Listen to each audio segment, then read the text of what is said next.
Yol Bizi Gözler'in yeni bir yayınına daha hoş geldiniz değerli dostlar. Bugün yine bir Suudi Arabistan serisiyle karşınızdayım. Bugünkü videonun konusu Suudi Arabistan'daki taksi uygulamaları. Şimdi değerli dostlar, ben özellikle elektronik posta üzerinden birçok soru alıyorum. Bu soruların bazıları özellikle bu Suudi Arabistan'daki taksi uygulamaları ile ilgili. İşte kimisi diyor ki ya ben bu uygulamayı kullanamadım. Kimisi diyor ki uygulamaya girdim, işte taksi gelmedi, taksi bulamadım. Özellikle bunu Mekke ve Medine videolarımda anlatıyorum. Mesela Mekke tren istasyonuna gittiğiniz zaman işte orada inanılmaz bir yoğunluk ve kalabalık oluyor. İşte ben Kerim'e baktım, taksi yok. İşte Uber'e baktım, gelmedi vesaire falan gibi. Ne yapmam lazım? Oradaki taksileri kullanmak zorunda kaldım gibi böyle birçok soru geliyor. Ben de bugün Suudi Arabistan'da hizmet veren benim bildiğim taksi uygulamalarının hepsini topluca size anlatmaya karar verdim. Umarım bu elektronik postadan gelen sorulara da topluca bir cevap olmuş olur diye düşünüyorum. Şimdi değerli dostlar, Suudi Arabistan'da benim bildiğim toplamda 14 adet taksi uygulaması var. Bu 14 adet taksi uygulamasının bir kısmı international, uluslararası, bir kısmı da tamamen Suud tabanlı, Suudi Arabistan içerisinde hizmet veriyor. Bunlardan bazıları belli şehirlerde hizmet veriyor. Yani bunu kurduğunuz zaman işte baktığınızda uygulama mesela Mekke için veya Medine için hizmet vermiyor olabilir. Mesela sadece Riyad için hizmet veriyor olabilir veya Cidde için hizmet veriyor olabilir. Bunların detayını benim hepsini burada anlatmam çok mümkün değil. Ancak ben bu taksi uygulamalarının hepsini bugün size tek tek kısa kısa vermeye çalışacağım. Umarım bu sizler için faydalı olur.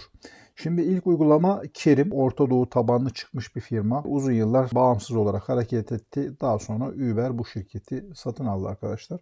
Kerim Suudi Arabistan'da çok yoğun olarak kullanılıyor. Yani çok hızlı bir şekilde Kerim üzerinden aslında taksi bulabiliyor olmanız lazım.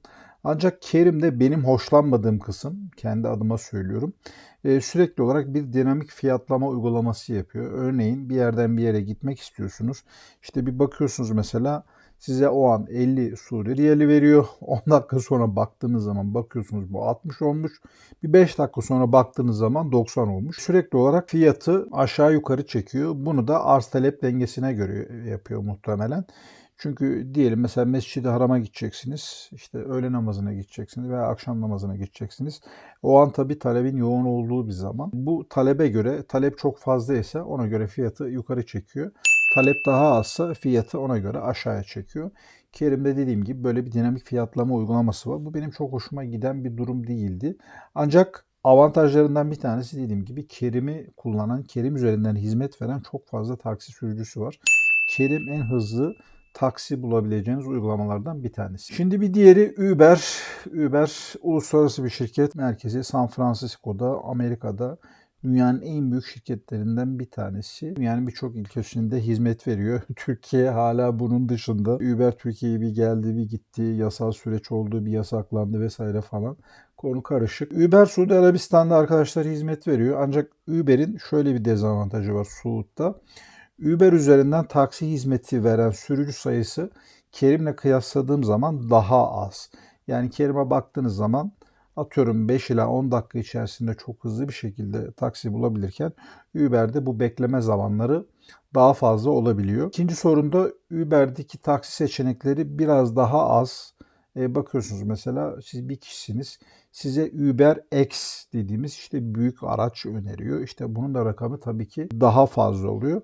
Ancak gene Uber'le Kerim'i kıyasladığım zaman Uber'in fiyatları Kerim'e göre bence daha iyi gibi. Az önce söylediğim dinamik fiyatlama uygulaması da Uber'de ben görmedim. Özellikle Mekke tren istasyonunda bu Uber Kerim arasındaki kavgayı kendim birebir 45 dakika boyunca ciddi bir mücadele sonucunda deneyimlediğim için en sonunda Uber üzerinden bir araçla şehir merkezine gittim. Ancak Kerim'le Uber arasındaki fiyat farkına baktığım zaman aşağı yukarı 30 Suudi Riyali kadar bir fiyat farkı vardı arkadaşlar. Burada dikkat etmeniz gereken noktalardan bir tanesi de özellikle şehrin dışındaki noktalardaysanız o tarafa doğru gelen sürücüleri tercih etmek gerekiyor. Yani adam merkezde, siz 15 kilometrede başka bir yerdesiniz. Tabii ki oraya gelmek isteyen insan sayısı buna göre daha az oluyor diyebilirim. Şimdi bunun dışında benim bildiğim diğer taksi uygulaması Suud'da kullanabileceğiniz Easy Taxi kullanabilirsiniz değerli dostlar. Bunun haricinde My Taxi diye bir şey var. Gene bu Suudi Arabistan'da hizmet veriyor.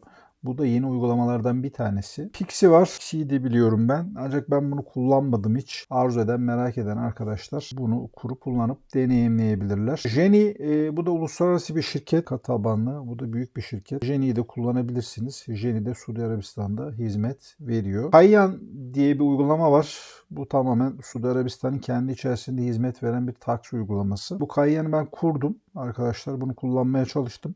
Ancak Kayyan'da dediğim gibi Uber ve Kerim'e göre kıyasladığınız zaman işte taksi seçeneği çok fazla değil.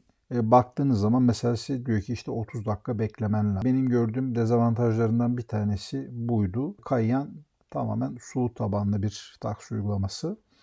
Gene Kıdat diye bir şey var. Bu da Suud tabanlı bir uygulama. Ben bunu kullanmadım. Ancak bunun olduğunu biliyorum. Bunu kurabilirsiniz. Bunun dışında Offer Taxi diye bir şey var. Bu da gene Suud tabanlı bir uygulama. Ben bunu da kullanmadım, deneyimlemedim.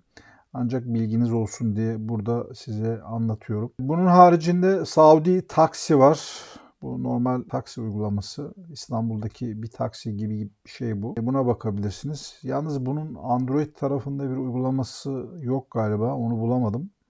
Sadece Apple iPhone için var gibi görünüyor. Gene Nur var. Nur çok meşhur. Nur'u kullanabilirsiniz. Nur da Suud tabanlı bir uygulama. Arkadaşlar Bolt, özellikle Bolt önerebileceğim taksi uygulamalarından bir diğer tanesi. Bolt'ta da Kerim ve Uber gibi epeyce bir seçenek çıkıyor. Bolt'u ben denedim. Yalnız Bolt'un kullanımı Kerim'e ve Uber'e göre biraz daha zor. Uygulama anlamında söylüyorum. Ancak Suudi Arabistan'da Bolt olarak hizmet veren taksi sürücü sayısı epeyce bir fazla. Bolt'u kullanabilirsiniz. Bunun dışında InDrive var. InDrive son zamanlarda çok ciddi bir yükseliş yakalamış bir firma. Birçok ülkede hizmet veriyor. InDrive'ın değişik özellikleri var arkadaşlar. Burada teklif yapabiliyorsunuz. Yani diyelim bir noktaya gitmek isteyen birden fazla adam var. Örnek vereyim mesela. Siz dediniz ki ben buraya 5 Suudi riyali veriyorum. Öbür adam diyor ki 6 veriyorum. Öbür kişi diyor ki 7 Suudi riyali veriyorum. Bunun gibi böyle değişik özellikleri var InDrive'ın. InDrive'ı da kullanabilirsiniz. Şimdi toparlarsam, özetlersem Suudi Arabistan'da taksi uygulamaları içerisinde bence Kerim'i muhakkak kurun, Uber'i kurun, InDrive'ı kurun, Bolt'u kurun, Nur olabilir ve Kayyan ve Kıdat var. Dediğim gibi bunların bazıları Mekke Medine için hizmet vermiyordu. Bunların hangisi olduğunu şu an tam hatırlayamıyorum. Buna bakarsınız. Topladığımızda aşağı yukarı 13-14 tane kadar taksi uygulaması yaptı. Değerli dostlar, benim bugün Suudi Arabistan'daki taksi uygulamaları ile ilgili anlatacaklarım bu kadar.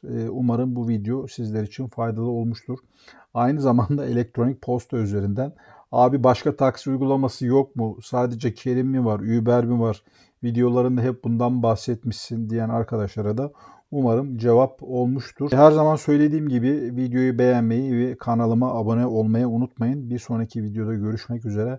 Herkese sevgiler, selamlar, saygılar.